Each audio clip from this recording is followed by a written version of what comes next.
Hey Capricorn, welcome to your March 2020 reading with me and my twin flame mister here at Mirrored Heart Mystics. Welcome. If you are new here, thanks for checking us out. We hope you vibe and subscribe with us. And welcome back if you are a subscriber. Yeah, we appreciate you joining us. We sure do. Thanks for checking us out. So what we're going to do here is look at the month of March. Me and my mister here are going to break it down for you. And what a month of March it is. And yeah, we have a full moon on the 9th in Virgo, which also happens to be when Mercury goes direct, which is cool because everything, everything we have been kind of relearning and reviving and remembering and revisiting and all of the reads that we do during retrograde. That awareness can now stay, and everything that is kind of blocking it can be released with the full moon. The full moon's going to help to release anything blocking that awareness. And that awareness is going to be able to just kind of come through. So we also have the spring. Yes, thank you. Equinox. Right? Yeah. So with that, it brings in new energy, rebirth. It's when flowers start blossoming. So it's just all the dead energy has gone, and now it's time to just proceed with something new and exciting. Yeah. And I just had a quick thought. Because you're talking about all the things that we do. Let's hear it. During retrograde, the first two letters of retrograde is re. Oh, that's why I did that, silly. So thanks for catching up to my show. Love you. Oh, I didn't know you were doing that. I did that on purpose. I didn't realize that. Oh my gosh. Man, a day late and a dollar short. Wow. Awesome. Thank you. Thank you for paying attention to all those. Well, I heard you saying renew and re. You did that. You thought I was just being a reject. You don't say retrograde. No, you're right. I don't. Fair enough. Let's rewind. We should just restart. This has already gone too far. All right. Okay. Proceed. All right. So we're gonna refine this video, and refresh ourselves for a moment. We have a Aries starting on March 21st, which is even more new energy because Aries is the first zodiac in the wheel. So it's like we're just at a really fresh start in March, and then the Aries new moon on March 24th. So what we're going to do, sorry about that crazy intro, Capricorn. Wow. Thanks for hanging in there. I don't know why we're a mess for Capricorn. We're a mess for you, Capricorn. God, this is going to be a good reading. It's crazy energy. It might resonate with you. I had to do it. I had to do that. You didn't see nothing here. Well, these three jumped out, and that one jumped out. It's like Spirit just wants to deliver the message. So that's what we're going to do. Already. Feminine and masculine energies on an energetic level, on a human level. We have both feminine and masculine energies. Feminine is your divine wisdom, and for you, stay focused, Capricorn. Stay focused. Stay the path.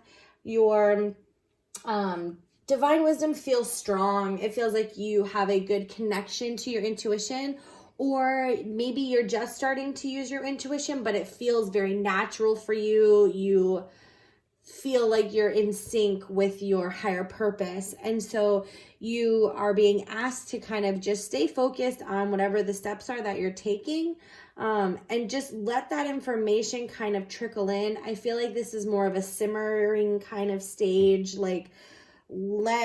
I was gonna say it's not lost on me that we had all that scatteredness going on when we first started the reading, and I'm like, what are we doing right now? We're all over the place. How do you think that how does that? Yeah, I feel like I feel like you're kind of all over the map. You need to balance your energy and rein it in and just kind of focus on one particular thing. I feel maybe there's a lot of different energies coming at you that you don't necessarily know how to handle it. And you didn't recognize. Yeah. You didn't recognize something, and now you're like, oh, it makes so much sense now, Yeah. Just try to reel it in, hone it in. And it in. It's even looking out the telescope, which is a really small. Yeah, but it brings everything close. Yeah, like it amplifies everything. Check out that masculine energy. Wandering path. Masculine action. But it does say on it, enjoy the journey. So there may be all the wandering and scattering. The scattering. There's a lot of hyperactive energy, I feel like, right now this month. Which is weird for Capricorn, because it's such an earth sign. Which is probably why it's going to be a little bit of a lot of maneuvering that needs to be done this month. It's not something that Capricorn is necessarily like. I guess. Yeah, so I feel like it's as you're bringing the view closer of what it is that you're striving for. Don't miss all the little blessings that are there along the way, because you're so focused on reaching this end point. I feel like that's where the energy comes, is like, am I getting there? When's it going to happen? Is it now? Is it tomorrow? Like, just be present in the moment and just appreciate just what you have currently. Yeah, I like that. Yeah. Looking deeper into the feminine energy, we have the Chariot. So it's all about, like, again, what are you focusing on? If you have all of this scattering going on, what are you choosing to align with? And we got the King of Wands, which is about that path, and it's about being confident. So what path are you going to choose? You know, I just see like a buffet just popped in, the Golden Corral. Just popped into my mind. The Golden Corral. Because it's like, when you go to a buffet, you have all of these options to eat all of these different kinds of foods, and it's like, what are you going to choose? Are you going to choose that is like, what are you choosing, and what's your intention behind them? But when you find the one that you like, that's the one that you tend to fill up on. Right. You get seconds and thirds and fourths and fifths and however many times you go up to the buffet. That's why choose the one that resonates the most with you, and that's going to give you the most immediate gratification and satisfaction. Take the next best step. Right. Because there was something about that. Like, I don't want to advise you to fluff your ego. Oh, no. And I feel like there could have been that misinterpretation of that. But like, take your next best step. And don't just stop there. Like, once you've reached that goal, then prepare yourself to go. It feels right. That gratification is us on a soul level. Right. And for the looking deeper into the masculine energy, we have the 10 of Pentacles, which is great because it is about, once you do kind of bring everything together, it's abundant and fruitful. And it is a new path. That Knave is it's confidence on a new path. And this new path is going to be fruitful and abundant once you choose it. Yeah, I feel like it'll be a learning process too along the way, not just learning what it is that you are striving for, essentially, but also learning more about yourself spiritually and energetically. I feel like if there's something about a job, I don't know, it just popped into my brain. There's like some job energy. For some of you, this will resonate, and it's okay if not. But there's a job opportunity. And I feel like that's where you're really starting to weigh things out, is with work and what path you want it to go down.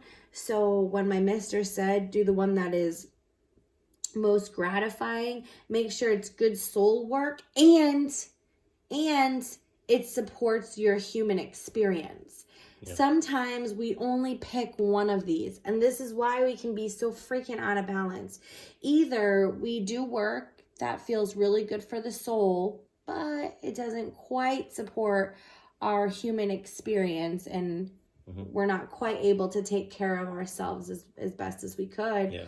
Or we find a career that totally fulfills our human experience, maybe even exceeds it, and our soul is just left crying and thirsty for more.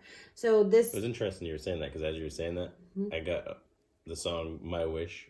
The Rascal Flatts song, My Wish, came in. And the part where it says, when you're faced with a choice and you have to choose, I hope you choose the one that means the most to you. So I feel like it's just about choosing the one that really resonates with you and give your 100% to that. Yes, so for sure. So, and on a human level, it's saying express your individuality. Remember to remain authentic. Remember to remain, like my mister said, choose the one that means the most to you. Allow yourself to be expressive of that. And even if this is, I don't know, job just feels really strong. I'm sorry for the Capricorns looking for love. Please apply it to love in your life as you can, you know, like choose a relationship that's in alignment with you. But I see here, like there's some books. At first I thought it was luggage. So at first I was feeling like if you're not appreciated at work, pack your bags. Yeah. Like, I feel like as you become more authentic at work, that might shift for you. Yeah, and I think the big thing is don't do things just to please other people. Make sure that you're doing things because you want to do them, not just because you feel you need to do them. And, you know, if you have done that balance of work and soul and good, great, like now let that trickle into other areas of your life. So if maybe it is relationship, so take, because I feel like what I said felt like a message for someone else that was strong, like maybe if you're not necessarily feeling that in your relationship, you can take what you have learned in creating this strong career path that you're on and use it in other areas of your life. And vice versa. Yeah, I can dig it. All right, so when the human, a little bit more on the human side of things, we have the Knight of Acorns, which is really just going and taking that action and going for it. Woo! You got 8 of Crystals, which is, again, charging forward, lots of abundant. I'm sorry, did I say 8? I don't know if I said 8. Okay, well, but still, charging and charging. And I love this because it's like charge forward with the grace of a deer. I don't know if that's a deer, but and every time, like I said, every time I see the warthog, it makes me think of the Lion King. Yeah, when he goes to help out Simba, and he's just running in, like he throws all. We don't have any kids or anything. He throws all caution to the wind, and he just faces it head on. And then even the buffalo is a very spiritually based animal in a lot of other cultures. They do hold it in high regard, so I do feel like it's a lot about having faith and just the confidence, knowing that you are backed by the God, the divine spirit, whatever it is that resonates with you, and do what you do gracefully. Don't let people steer you off your course. Make sure that you continue to move forward and always stay humble and kind. in a loving and honest way. So what about love? What about love? In case there's some people that actually are wondering about love. So you got some family issues to heal. And maybe this is within your family or the family you were born into. Maybe it's about, you know, the choices that you're making. Make sure you're making them in alignment with the energy you feel with your family. And sometimes that can be like, I feel like we've been on both sides of the family coin. Sometimes there's family obligations, and if you don't align with it, don't go to it or don't do it. You have to stay true to that. But then there is the other side of things where even through the hard times, you know, you can still get through it by choosing each other. Yeah. And that can be in romantic relationships, that can be, you know, sibling, parenting, you know, aunts and uncles even. Like, it can just extend through the family. Yeah, and to take it one step further, it could be healing any generational issues that, like, maybe your parents' relationship was a certain way or grandparents' relationship was a certain way, and maybe you start to see yours is going in a similar direction, but you have the option to change it and move it in a totally different direction. Yeah, for sure. I agree. So Capricorn, we hope that this brought you some insight as you go about your week, and we wish you all the very best. Take care. Bless.